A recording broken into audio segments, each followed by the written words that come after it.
What is going on, guys? Welcome to Powell Music. Be sure to like and subscribe here on the channel. Hit the notification bell so you know when these episodes are available to you to watch. Be sure to check out the links above my head as well when it comes to my Instagram, the song whip for my music in general, the Twitch as well, which I'm still trying to figure out. I wish I had more of a dedicated space to have some more elongated Twitch conversations. It's one of those things that I'm still trying to figure out. So thanks for being patient with me on that. I know I didn't do a Music Friday on a Saturday. I couldn't really justify the time. There wasn't really that much music to come out. So please be patient with me on that. If you can follow me on that, that would be amazing as well. But definitely we'll be giving some content on Twitch for you guys shortly. Hell, might even just do it on YouTube if Twitch just doesn't seem to be the right platform. But we'll see. We'll take things one step at a time. And then also the podcast that you see under the window of the Spotify.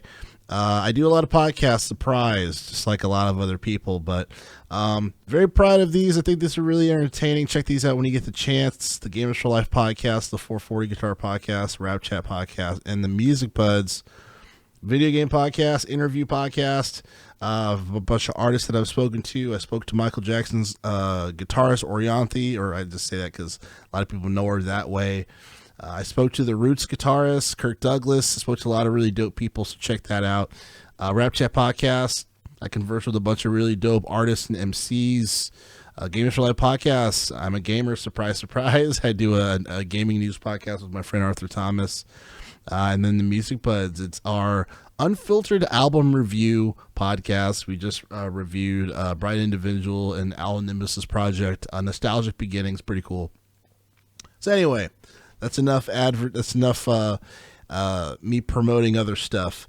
Let's dive into this interview here. So I wanted to talk about Arctic Monkeys and their album that just came out this past Friday, titled The Car. Okay. Now, I'm gonna be honest with you guys.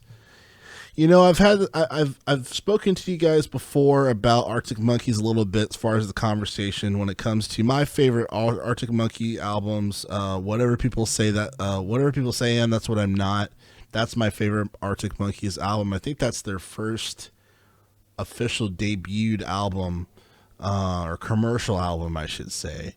And then Fluorescent Adolescent is a classic as well. I still like the what people think they say that's what I'm not. I still think that one's a better album. It's just more in your face, which which is cool. And you know, I don't mind when it comes to artists changing up their style, right? Changing up their style, evolving. Artists do that. I'm not one of those people that are like, I only like their old stuff and I'm not willing to adapt to their new stuff. That's not me, I don't think. You know, I think the Red Hot Chili Peppers, they sounded better in their later years than their early years. By the way, is my favorite album from Red Hot Chili Peppers, personally. So let's dial this back to Arctic Monkeys. So their sound has changed considerably. You know, I listened a little bit of Humbug. I didn't listen to the album after that. But their albums have changed drastically from a sound standpoint, right? Sorry, some Starbucks there. Cold brew, just black. So they've changed drastically, right? And I put up the call. I saw, hey, this is out. Let's give it a whirl. You know, I went ahead and played it, and I was confused. I was confused because I was like, I don't like. I was thinking, is this from a soundtrack from a film? Because when it comes to the music, you know, there's like a lot of swooning violins, and then eventually the singer starts singing. But it sounds like more of like a James Bond theme, which isn't bad, which gives potential that they could do a theme song for a James Bond film. I actually encourage that. I think that would be really cool. But when it comes to me listening to music of the Arctic Monkeys, that is where I got a little worried. I was like, I don't know if I would listen to this at my own time, as far as for just my own leisure of just saying, let me just listen to some Arctic Monkeys music. I don't know if I would do that with this particular album. And I got to tell you guys, a lot of skips for me. I went down the chain. It's just, I don't know. This album doesn't resonate with me, and I'm open to change. I'm open to trying things different, but it's really slow. It's droning. It seems like it's music for film. You know what I mean? Like that's specifically intended to be created for a film. Obviously, that will be, in my opinion, there's music like that, which is phenomenal. And, but it's intended, made for that purpose. You know what I mean? So this doesn't seem like it's made for an Arctic Monkeys fan.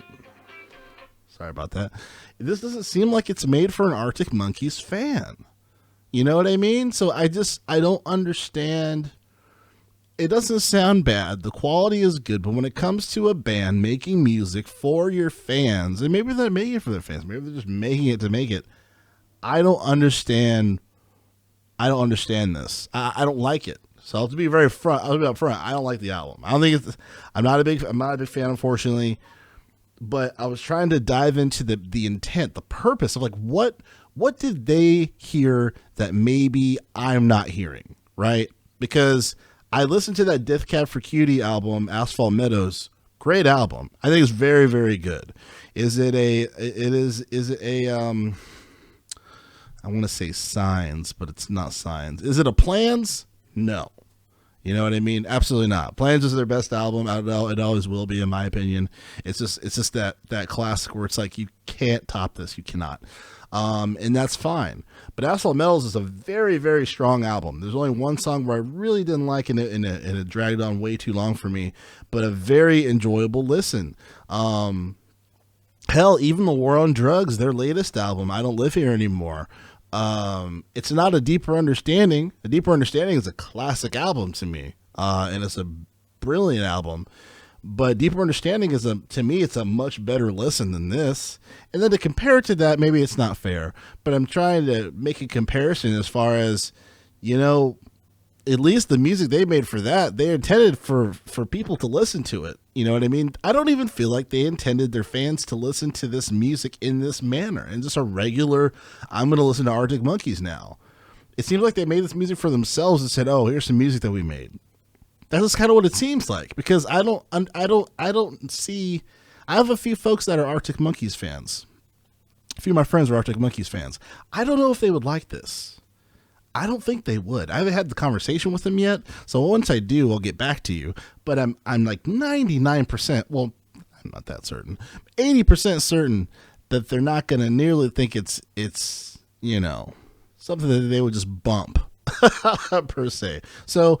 Definitely, unfortunately, disappointed. I know I've mentioned a lot to you guys on albums that I do like, but this one I didn't like, and I've talked about it before on the show, and I was like, you know what? Let me talk about an album that I don't like and why. So, wanted to share that. Some more music is coming very soon. It should be before the end of the year here, so I will be back here.